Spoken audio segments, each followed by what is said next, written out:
திருச்செந்தூர் முருகன் கோவிலின் 5 ரகசியங்கள் உங்களுக்கு தெரியுமா? கடல் அலைகள் மெதுவாக முத்தமிடும் திருச்செந்தூரில் ஒரு அதிகாலை முருகன் சந்நிதியில் மணி ஒலித்த போது 5 ரகசியங்கள் மெல்ல வெளிப்பட்டன. ரகசியம் 1. 6 படை வீடுகளில் ஒரே கடற்கரையில் அமைந்த கோவில் இதுவே.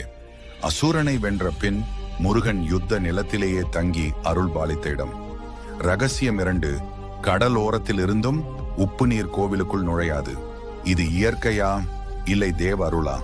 ரகசியம் 3. இங்குள்ள நாழிக்கிணறு உப்புக்கடலுக்கு நடுவே இனிய குடிநீர். விஞ்ஞானமும் விளக்கம் தேடும் அதிசயம். ரகசியம் 4. சூரபத்மனை வென்ற பின் முருகன் பூமி தோஷம் நீக்க சிவலிங்கம் நிறுவினார். அதனால் இங்கே சிவனுக்கும் தனி மகிமை. ரகசியம் 5.